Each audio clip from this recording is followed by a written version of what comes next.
Graça e paz, Deus abençoe a sua vida, em nome de Jesus. Vamos estudar aqui o texto de 1 Pedro, capítulo 2, versículo 1 ao 25, primeira epístola de Pedro, capítulo 2, versículo 1 ao 25. Estudo bíblico bem simples, com explicação e com esboço, para facilitar o seu entendimento. Então, se você já gostou desse vídeo, deixa aqui o like, clica no gostei, é importante. E se você, meu irmão, minha irmã, é novo aqui no canal, meu nome é Wilder Salles e você é muito bem-vindo. Te convido a clicar no botão de se inscrever e ativar o sino das notificações. Sempre que eu postar um vídeo, o YouTube vai recomendar para você, ok?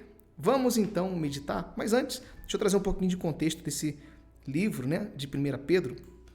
Eu separei assim, a primeira epístola de Pedro, também conhecida como 1 Pedro, é um livro do Novo Testamento da Bíblia. O autor é o apóstolo Pedro, um dos discípulos mais próximos de Jesus.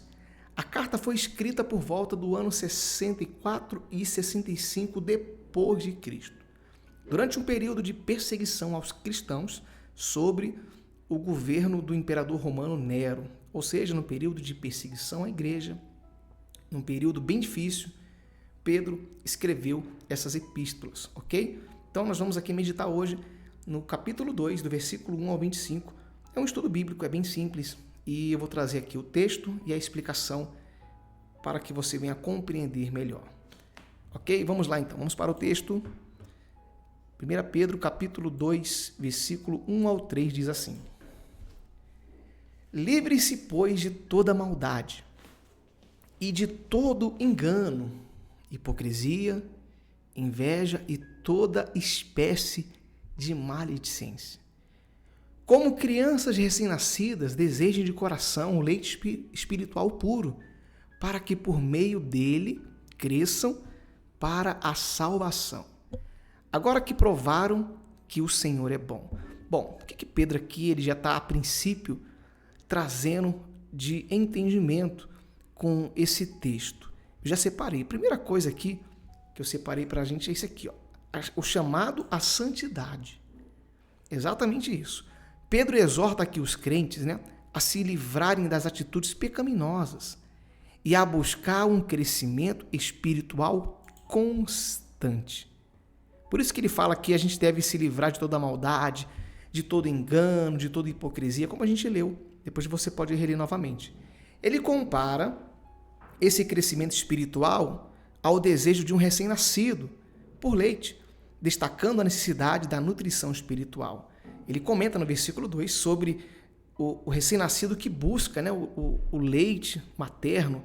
Assim, ele faz essa analogia e também nós devemos fazer referente à nossa vida espiritual. Você sabe que, só aqui abrindo um parênteses, uma criança que ela não é alimentada pelo leite materno de sua mãe, ela tem muitos problemas de saúde, porque ela acaba tendo que tomar outro tipo de leite. E espiritualmente falando, trazendo aqui, fazendo aqui uma analogia, trazendo para as nossas vidas, não é diferente. Nós precisamos do alimento espiritual, que é a presença de Deus, do Espírito Santo, a meditação da palavra, a busca incessante pelo Senhor. Precisamos, como um recém-nascido precisa do leite. Ele faz essa comparação e nós devemos fazer o mesmo com as nossas vidas. Então era isso que ele estava aqui declarando nesses primeiros versículos, sobre essa necessidade de sermos constantes e de buscarmos o crescimento espiritual, destacando a necessidade da nutrição espiritual. Ok? Continuando aqui ainda no texto, do versículo 4 até o 8, nós vamos ler aqui. Diz assim: À medida que se aproximam dele, a pedra viva, rejeitada pelos homens, mas escolhida por Deus e preciosa para ele, vocês também estão sendo utilizados como pedras vivas na edificação de uma casa espiritual, para serem sacerdócio santo, oferecendo sacrifícios espirituais aceitáveis a Deus, por meio de Jesus Cristo. Pois assim é dito na Escritura: Eis que eu ponho em Sião uma pedra angular, escolhida e preciosa, e aquele que nela confia jamais será envergonhado. Portanto, para vocês, os que creem, esta pedra é preciosa, mas para os que não creem, a pedra que os construtores rejeitaram tornou-se a pedra angular e pedra de tropeço e rocha que faz cair. Os que não creem tropeçam, porque desobedecem à mensagem para o que também fora destinados. O que ele está querendo, então, trazer também nesses versículos 4 até 8, com o entendimento que essa pedra viva é uma casa espiritual. Foi o que eu coloquei aqui. Pedro faz uma analogia interessante, descrevendo os cristãos como pedras vivas. Nós somos pedras vivas, meu irmão, sendo construídos em um templo espiritual. Jesus Cristo é a pedra angular, que o texto fala, rejeitada pelos homens, mas escolhida por Deus para ser base da comunidade cristã. Ou seja, Cristo, ele é essa pedra viva. E nós, como cristãos, somos também pedras vivas, é claro. Para alguns, Cristo se torna pedra de tropeço. Para quem? Para aqueles que rejeitaram, para aqueles que não aceitaram a sua mensagem. Como está aqui no versículo 8, eu vou colocar para você. E pedra de tropeço e rocha que faz cair. Os que não creem tropeçam, porque desobedecem à mensagem, ou seja, rejeitam a palavra de Deus, para os que também foram destinados. Então, para aqueles que desprezam a palavra, Cristo se torna pedra de tropeço, porque ele trouxe a mensagem, ele trouxe o seu evangelho limpo, puro, para a salvação, para a redenção do seu povo. Mas muitos rejeitaram, e muitas pessoas rejeitam realmente. Mas nós, como filhos de Deus, como seus filhos, somos pedras vivas, somos casa espiritual. Ou seja, o Senhor nos escolheu, meu irmão, para que a gente seja realmente essa pedra viva, que a gente venha realmente ser esse templo espiritual, habitação do Espírito Santo e realmente fazer a vontade do Senhor. Ok? Então era isso que ele estava aqui ensinando com esses versículos. Continuando agora, o versículo 9 ao 10 diz assim: vocês, porém, são geração eleita, sacerdócio real, nação santa, povo exclusivo de Deus, para anunciar as grandezas daquele que os chamou das trevas. Lembra a vida que você tinha, meu irmão? A vida que nós tínhamos? Era uma vida realmente em trevas, é na verdade, antes de Cristo, para a sua maravilhosa luz. Então, quando a gente saiu das trevas para a luz, tornamos o quê? Sacerdócio santo, nação santa, povo exclusivo, ou seja, se tornamos realmente cidadãos do reino de Deus. Em Cristo, nós temos essa capacidade de sermos cidadãos, né, do reino celestial, do reino de Deus. Versículo 10. Antes vocês nem sequer eram povo, olha que forte, mas agora são povo de Deus. Não havia recebido misericórdia, mas agora receberam. Aleluia. Então é muito forte. Ou seja, antes de Cristo estávamos condenados, perdidos. É isso que ele está querendo dizer. A gente não era nem povo de Deus, mas em Cristo se tornamos povo de Deus. E aí foi o que eu separei para você aqui, sacerdócio real, ou seja, povo de Deus. Pedro destaca a identidade especial dos cristãos como um sacerdócio real e nação santa. Ele enfatiza, ele dá crédito, que os crentes são chamados para proclamar as virtudes daquele que os chamou das trevas para a luz. Ou seja, o Senhor nos chamou para pregarmos o evangelho. O Senhor nos chamou para sermos realmente luz nesse mundo. Não só, meu irmão, na igreja. Ser luz na igreja é fácil, mas é luz no mundo mesmo, diante das pessoas, no trabalho, na escola, na faculdade, na família, em todo e qualquer local. Devemos ser luz, devemos ser sacerdócio real, refletir a glória e o poder de Deus. E quando a gente reflete essa glória, reflete realmente o reino de Deus, aquele modelo, aquele testemunho que a gente dá, vai realmente alcançar as pessoas e mostrar que existe um Cristo que transforma e que muda as vidas, ou seja, que nos tirou das trevas para a luz. É isso que é realmente ser um sacerdócio real. Ok? E continuando o texto agora, versículo 11 e 12. Amados, insisto que, como estrangeiros e peregrinos no mundo, vocês abstenham dos desejos carnais que guerreiam contra a alma. Ou seja, nesse mundo, meu irmão, minha irmã, nós somos peregrinos, estamos de passagem. É ou não é verdade? Sabemos que o nosso reino é o reino celestial, o reino dos céus, que o Senhor virá com sua glória e poder para buscar a sua igreja. Esse é o nosso reino. E aqui somos peregrinos, então devemos o quê? Vigiar. Como ele diz aqui, que a gente deve se abster dos desejos carnais, ou seja, a nossa carne guerreia de noite contra o nosso espírito. É ou não é verdade? É uma luta.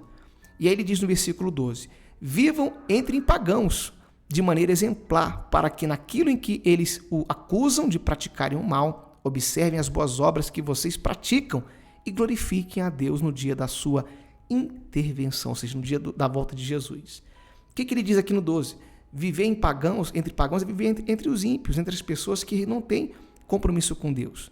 E devemos dar bom testemunho para quando nos acusarem de alguma coisa, elas olhem para as nossas obras, como diz aqui no texto, observem as obras de vocês e glorifiquem a Deus e vejam realmente que você, meu irmão, você, minha irmã, é um homem ou uma mulher de Deus. É isso que o texto está exatamente aqui nos ensinando. E foi isso que eu separei aqui para a gente poder entender. Vivendo como estrangeiros, Pedro lembra aos crentes que eles são peregrinos e estrangeiros nessa terra, exortando-os a absterem-se dos desejos carnais e a viverem de maneira que glorifique a Deus. Ou seja, viver a prática da palavra. Amém?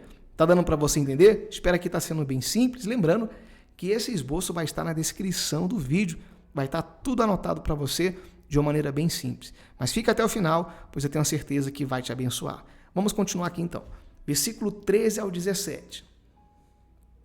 Por causa do Senhor, sujeitem-se a toda a autoridade constituída entre os homens, seja ao rei como autoridade suprema, seja aos governantes como por eles enviados para punir os que praticam o mal e honrar os que praticam o bem.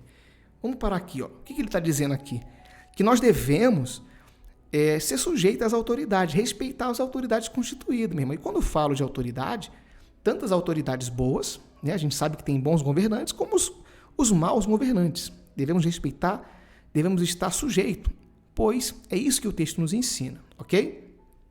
E aí diz aqui no versículo 15, pois é da vontade de Deus que, praticando o bem, vocês silenciem a ignorância dos insensatos, ou seja, com o seu testemunho, com a prática do bem, você vai calar, né, vai silenciar aqueles que são insensatos, aqueles que não entendem da palavra de Deus. É isso que ele ensina. Versículo 16, vivam como pessoas livres, mas não usem a liberdade como desculpa para fazer o mal.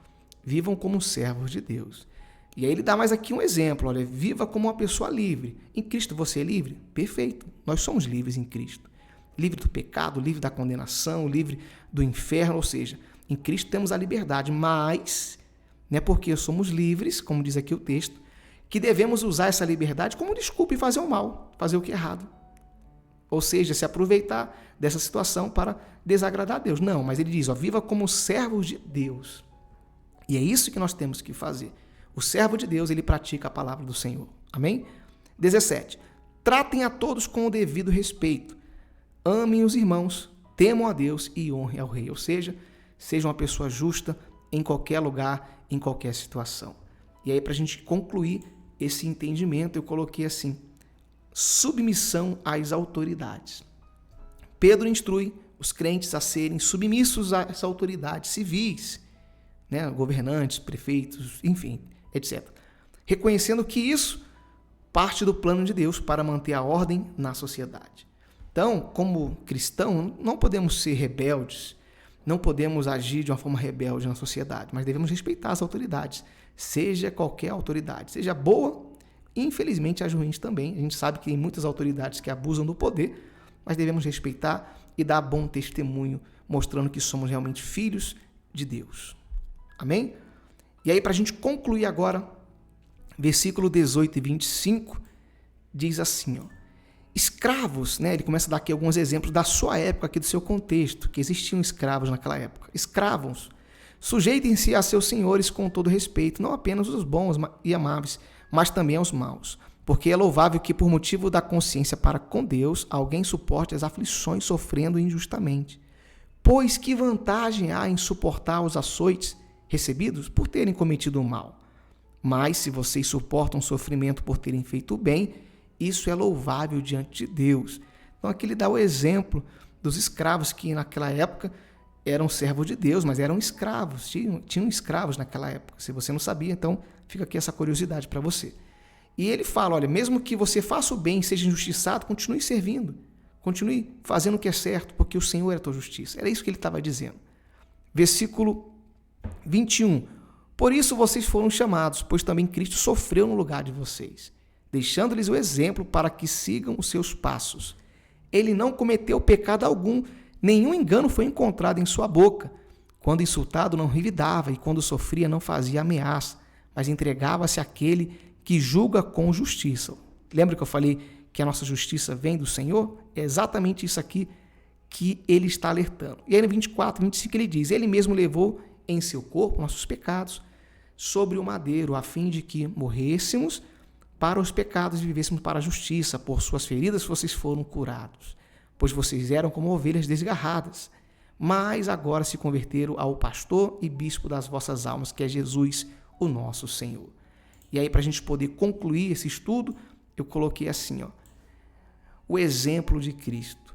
O capítulo termina com uma ênfase, na paciência e sofrimento injusto. Meu irmão, não é fácil às vezes passar injustiça, não é verdade, mas é o que o texto nos ensina. Seguindo o exemplo de Jesus Cristo, que suportou o sofrimento sem pecado. Jesus não merecia passar o que ele passou, mas ele suportou. Pedro destaca que, ao seguir o exemplo de Cristo, os crentes podem experimentar a bênção de Deus, mesmo em meio ao sofrimento. Você crê nisso? Eu creio, meu irmão, que o Senhor tem bênção para os seus filhos, para aqueles que são fiéis. Então, aqui ele estava trazendo num contexto amplo para a igreja, aqui nessa época, sobre as perseguições que a igreja estava passando, tudo que a igreja estava vivendo. Mesmo assim, eles permaneceram fiéis, eles permaneceram ali obedientes. Então, Pedro trouxe aqui essa epístola, direcionou a igreja aqui com um único objetivo, de fortalecê-los na fé, de encorajá-los, de fazer eles permanecer firmes no seu propósito. E é isso que nós devemos também praticar em nossa vida hoje. Devemos permanecer firmes em Cristo, fazer a vontade dele, ter compromisso, dar bom testemunho. É isso. Esse texto, esse estudo bíblico de hoje nos ensina isso. Mas vai ficar aqui para você o estudo, na descrição, o esboço, medita mais, leia, releia e que o Espírito Santo fale mais ao seu coração. Se você gostou, deixa aqui o seu like, deixa aqui o seu comentário, a parte que te chamou mais atenção desse texto e que Deus abençoe a sua vida grandemente. Fique na paz do Senhor Jesus Cristo e até o nosso próximo vídeo.